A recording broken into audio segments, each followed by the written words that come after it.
So my name is Noelle, and I'm going to be talking about the medical school application process in both Canada and the US. So a little bit about myself. I graduated undergrad in May of 2021, and I completed a dual degree in biological sciences with a concentration in molecular biology and genetics. And then my other major was liberal studies with a concentration in medical ethics. So after graduating in 2021, I am now currently in my gap year, and starting this July, next month, I'm going to be starting medical school in Philadelphia, USA at Sidney Kimmel Medical College.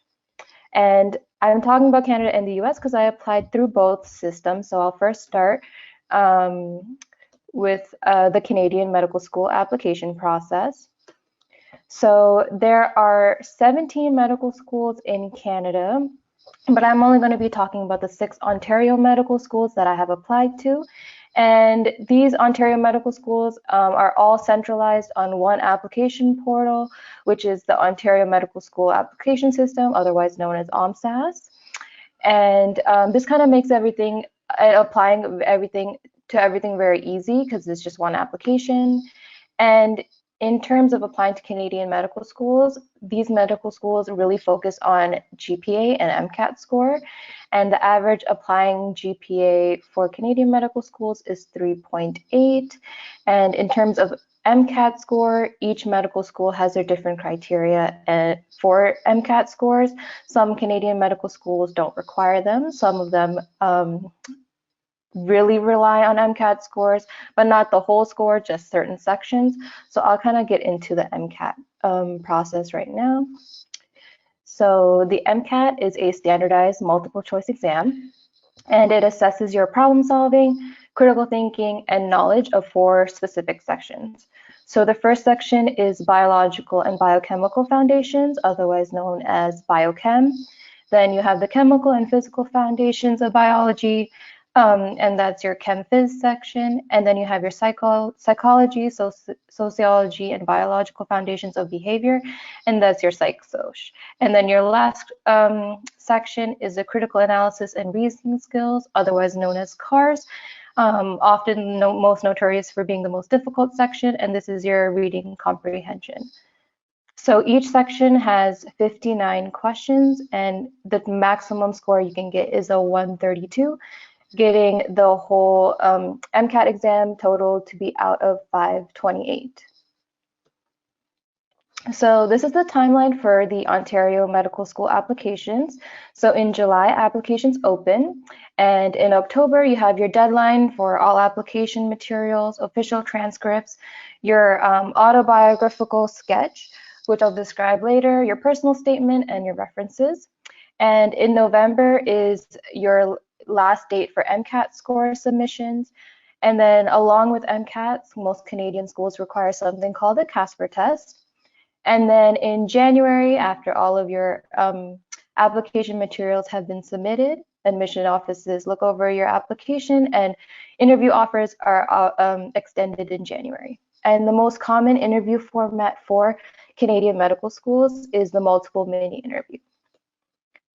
So first I'll talk a little bit about the personal statement. So this is where you answer the question, why medicine? And you want to have this to be as personal as possible, and you want to give insight into your passions and your decision to pursue a career in medicine. And you want to make it unique because many medical admission committees see thousands of personal statements, so you want it to be something that catches their eye. So the personal statement is your chance to present yourself as yourself, not just your grades. So you want to highlight your accomplishments, your passions, and your goals, and it has to be very strongly written with good communication skills. So my tip for this is edit, edit, edit, get people to read it, your peers, your professors, get feedback. Medical admissions committees hate seeing grammatical errors, punctuation errors, so just try to get as much feedback as you can and get it as refined as you can. And then the next section in the OMSAS is the autobiographical sketch, and this is your activities and experiences section. So this is basically your resume or your CV that you're giving to medical schools. And for this section, you don't just want to put your role and what you did in that activity, but you also want to describe how you've developed, both personally or academically, through these activities. What did you learn? What did you take away? And how are you going to apply that in your future? So it is a little bit, it's a paragraph, but a lot has to go into that paragraph. There is a limited number of characters or words. And the great thing for the Ontario medical schools is you can put experiences starting from the age of 16.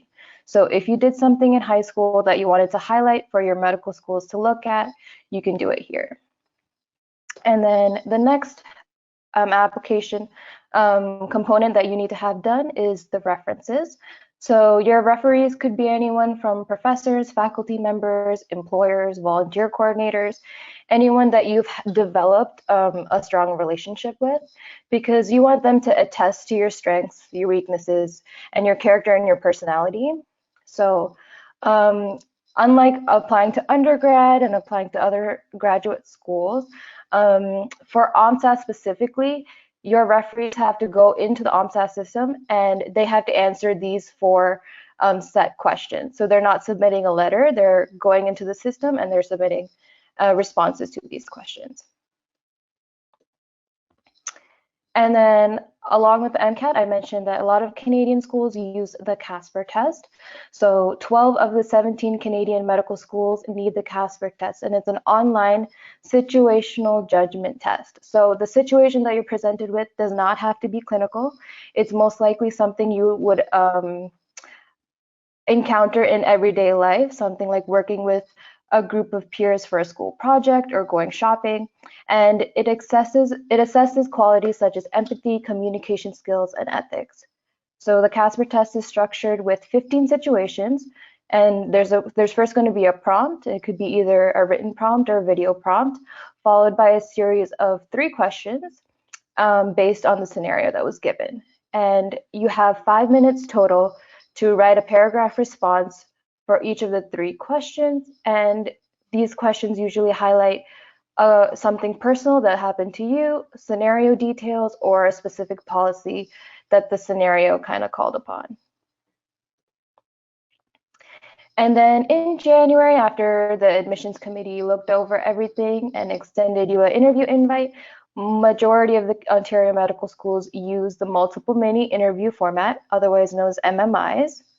So MMIs, actually, fun fact, was created by McMaster University and is now used in multiple schools all around the world. So basically, for these interviews, there's 12 stations. Each are going to be 10 minutes long, and they're problem-based scenario questions. So prior to meeting with an interviewer, you were given a prompt, and this could be a direct question to you, a scenario, or a role that you have to play. And you'll be given 2 minutes to formulate an answer or consider the prompt. And then during the interview, you will be given around 6 to 10 minutes to discuss your answer, kind of like a mini essay that you have to verbally submit. And then depending on whether you have extra time within those 10 minutes, the interviewer can ask you follow-up questions based on your response. And then after your interview, you get 1 minute break, around 1 minute, and then you go into your next station and you repeat it again for 12 stations. So that's basically an overview of the Ontario Medical School process. Now I'm going to go into the American Medical School application process. It's basically very similar, just a couple of changes here and there. So the average application GPA would be around 3.8, so the same. And the average MCAT score is between a 510 and a 515. And unlike Ontario medical schools that focus heavily on GPA and MCAT score, the US medical schools also heavily focus on clinical experiences and extracurriculars. So even if you are on the lower end of the GPA and the MCAT score, if you have very strong clinical and extracurricular activities, you will be just as competitive as the rest of them. So the primary application is centralized into one application portal called AMCAS, and this is for almost all the states. So all the medical schools in the states use this as a primary application. And the biggest difference between Canadian medical school application processes and the US application process is the US application process is on a rolling admissions. So you want to complete everything as soon as possible. So from January to May is when you want to start collecting and finishing all the prerequisites that you have to get done for the application. You want to get all of your transcripts, your MCAT scores, finish your personal statement, and your letters of recommendation. So in terms of letter of recommendations for the American schools, this will actually be a physical letter that your referee has to write, and then it will be uploaded into your application. And then in June is your deadline to submit your application, but ideally it should have been submitted much before June because, like you said, you want to do everything as soon as possible. And then from July to September is when you get secondary applications. So after you submit your primary application, which is on one portal, each of those schools that you individually apply to will send you a set of questions. And these are short answer questions that ask you to describe yourself, your characteristics, so that they can see if you fit into their school's mission. And then some schools require the Casper test, but not as many as Ontario schools do. And one thing that US medical schools love is update letters and letters of intent. So after you submit your applications and before you get into your interview offers, there is a long time period. So if you have new experiences, new outlooks, you can send them an update letter. And US medical schools love update letters, letters of intent. Let them know that this school is your top choice, and they will add it onto your file. And then you get interview offers rolling, so it's not just in January. So actually, for the US medical schools, January and February is probably when the application cycle kind of closes off, so you will get them earlier. And in the US, there is a mix of both standard interviews, which is with a faculty member and yourself, and which is the normal interview, and multiple mini interviews. And then here are just some tips for applying.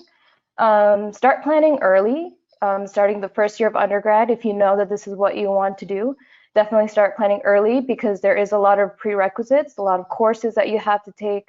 You want to plan in your patient contact hours, your extracurriculars, research if you're interested in research.